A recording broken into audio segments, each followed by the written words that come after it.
با دست پایگاه خبری بامداد از منابع معتمد سه ثبت ویدیوی کوتاه از جریان بازپرسی دلشاد سیدمرادوف معروف با لقب‌های دلشاد کراسافچک و دلشاد اسبه متهم اساسی در پرونده ربودن و قتل معاون رئیس آریون بانک شورت اسمت‌اللهیف رسید. این ثبت‌ها پیش از همه یک چیز را نشان می‌دهند که دلشاد کراسافچک با تفتیشات فعالانه همکاری دارد و خیلی از جزئیات پس پرده قضیه ربودن بانکدار معروف نقل کرده ایستاده است.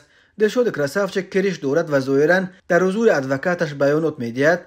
در یکی از این صحبت‌ها اعتراف می‌کند که ربودن شورت اسمت‌اللهیف را از آنها قمر عزیزوف، یک صاحبکار ساکن پایتخت، برادر آوازخوان گروه آوازدار انیس خواسته است.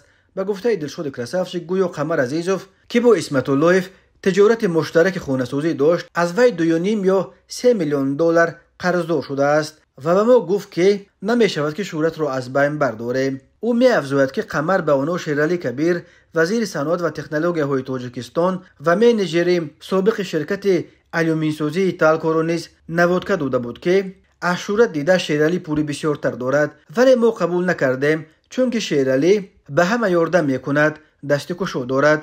دلشاد کراسافچک همچنین در بیاناتش اعتراف کرد که همچون پیش پرداخت از قمر 50,000 دلار گرفته به یک شاگردم دادم که برای اجرای نقشه ماشین بخرد و یگان منزل را اجاره بگیرد. به بچه ها هم یک مقدار پول دادم. از سر همین پول ماشین خونده صنعت را خریدم و هم یک خانه را در دهه شاداب در چهارباغ اجاره گرفتیم. به گفته کراسافچک قمر عزیزوف به آنها وعده داده است که بعد انجام این کار یک مغازه‌اش را فروخته پول آنها را پرداخت میکند. معلوم نیست که دلشاد کراسافچک و شریکانش در عوض چند پول بر ربودن اسمت‌اللهیف راضی شدند. بنا به فرضیه تفتیشات شام 23 یونیو سال 2023 دلشاد سیدمرادوف را اکبر احمدوف، رستم اشوروف، شاروخ خوجایف و بختاور سفروف بعد چند روز تعقیب معاون اول رئیس آریون بانک شورت اسمت‌اللهیف را از نزد منزلش در مرکز شهر دوشنبه به ماشین بار کرده به یک منزل از قبل اجاره گرفته شده در دهه شاداب جماعت چهارباغ نویه ورزا بردند. اسمت‌اللهیف ساعت 3 صبح 24 ایون بعد یک ساعت شکنجهش دیگر به همین همه عذاب و عقوبت تاب نآورده جان داده است. آدم ربایان جسد او را همراه ماشین به دریای زرافشان پرتافته فرار کردند. جسد اسمت‌اللهیف را بعد 50 روز جستجو روز 12 آگوست از موضع سرزم پنجکند در نزدیکی مرز با ازبکستان پیدا کرده روز 3 آگوست به خاک سپردند.